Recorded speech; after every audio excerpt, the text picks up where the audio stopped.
During this coronavirus pandemic, many people have made the decision to bolster their lives in different ways.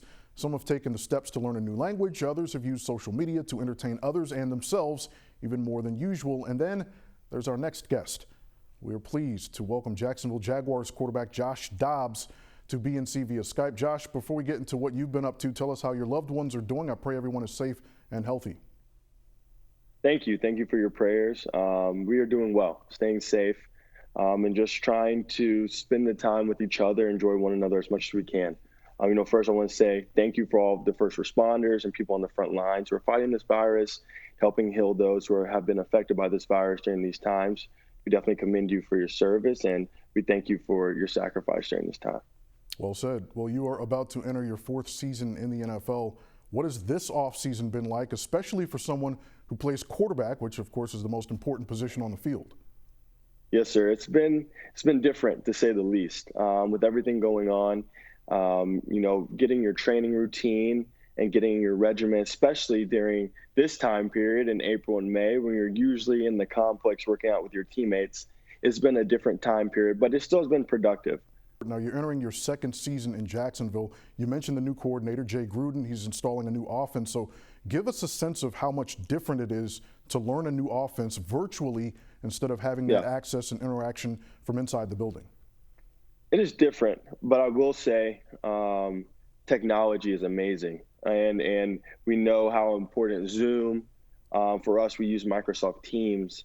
So quite frankly, it feels like we're in the QB room. We're sitting there and each QB has his tablet, one with the Microsoft Teams, and you get the PowerPoint with the day's install and the day's film. Then you have your other tablet where you're able to go through it and watch the film on your own at home.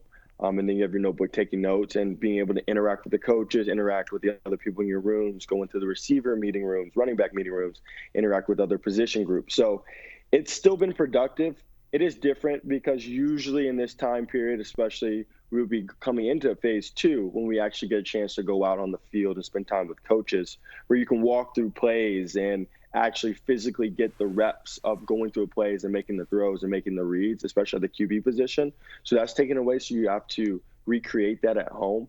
But the virtual meetings are very similar to what we would be doing in the complex. Let's get into what you've been up to since the end of the season.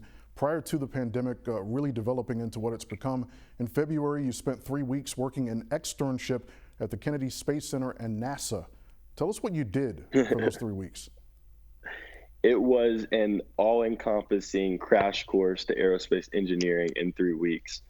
So I graduated from Tennessee with an aerospace engineering degree. So my goal each offseason has been to gather opportunities and gather experiences in the engineering world. So as you said, I was at Kennedy Space Center. Down there, I originally started in the instrumentation group. So part of the instrumentation group is hazardous gas detection system. So I was kind of thrown into that group, and I was able to get a crash course of what they do at Kennedy Space Center. When you think of the Space Center, you think the first thing you think of is rockets and launching rockets. However, at the Space Center is not where they build the rockets. The rockets are built at various NASA sites across the country, but specifically Kennedy Space Center, they do the launch accessories for the rocket. So right now, they're working on their big project, the SLS, the new space launch system, following the shuttle period.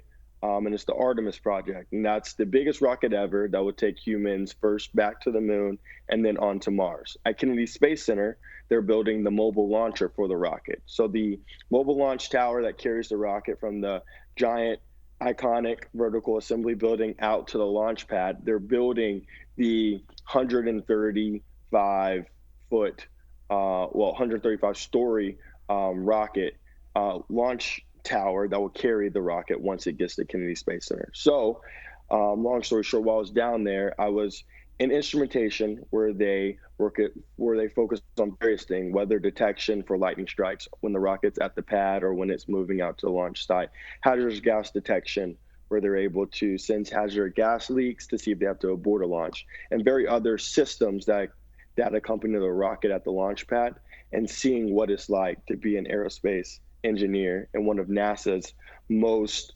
hectic period in really their history. If you had to pick one thing that you saw or experienced that absolutely blew your mind more than anything else, what would it be?